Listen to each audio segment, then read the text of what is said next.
Here's something your dad probably should have told you about money, and more importantly, about people.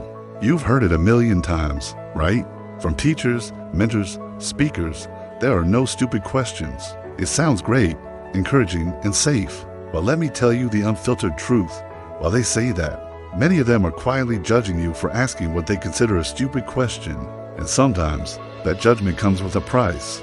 The game of life, my friend, is far more political than you might realize. To understand what I mean, we need to take a trip back in history. Let's go to 1956, China. The leader, Mao Zedong, launched a campaign with a beautiful, poetic slogan, "Let 100 flowers bloom, let 100 schools of thought contend." He encouraged citizens, especially intellectuals and artists, to openly criticize the Communist Party. He said the government needed feedback to fix its problems and improve its relationship with the people. At first, people were suspicious. Was this a trap? But Mao insisted it was genuine, and when a few brave souls spoke up and faced no immediate consequences, the floodgates opened. Criticisms poured in from all corners. People pointed out corruption, the party's tight grip on power, and the lack of basic freedoms. They thought they were helping to build a better country. They were wrong. This whole thing, the 100 Flowers campaign, was later revealed to be an elaborate strategy, a lure the snake tactic. Once all the snakes, the critics, the dissenters had revealed themselves, the hammer came down. A massive purge began.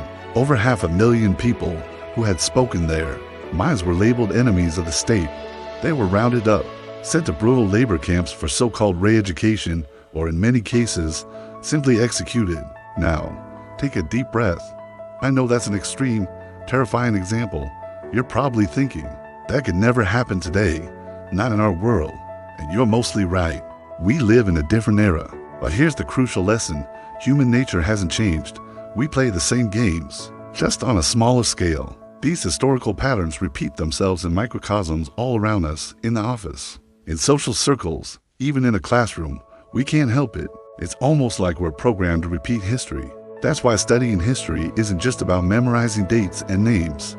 It's about understanding the software that runs human society. It's a cheat code for life. As the French writer Jean-Baptiste Alphonse Karr said, the more things change, the more they stay the same. We are the same creatures, running the same scripts, just with new props and different costumes. So let's bring this back to the original point, asking questions. What does this all mean for you? It means you need to be strategic. When you need to learn something, your first move should always be to exhaust every private avenue available. Read a book, watch a tutorial, Google it relentlessly, ask a trusted friend one-on-one, do your homework in private. But when you decide to ask a question in a public setting, in a seminar, a meeting, or a classroom, you need to understand what's really happening. It's not just about getting an answer anymore. That public question is a performance. It's a branding opportunity. Every question you ask, and even how you ask it, tells a story about you, to the person you're asking and to everyone else watching. It signals your level of preparation, your intelligence, your status. It instructs them on how much respect and attention you deserve. When you ask a sharp, insightful question that shows you've already done the basic work, you position yourself as a serious, intelligent person. You're not just a student, you're a peer. You elevate your status in the eyes of the speaker and the entire room. And here is the kicker. Most people aren't even consciously aware they're making these judgments. It's a subconscious process, a part of our social programming. If you master the art of asking powerful public questions, you can make people see you in a completely different light. They will be impressed, they will respect you more, and they will want to help you.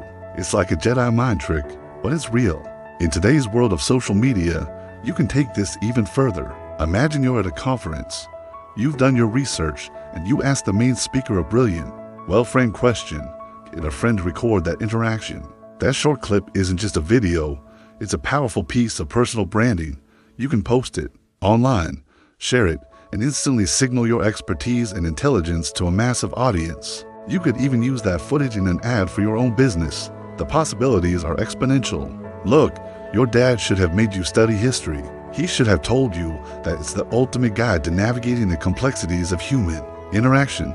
It shows you the patterns, the games people play, and how to play them to your advantage. There's so much more to unpack here, from the subtle art of framing questions to leveraging these moments for career growth. I dive deep into these strategies and more in my program, Night School.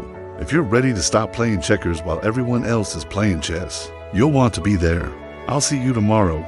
Thanks for watching, and remember to think strategically. Talk soon.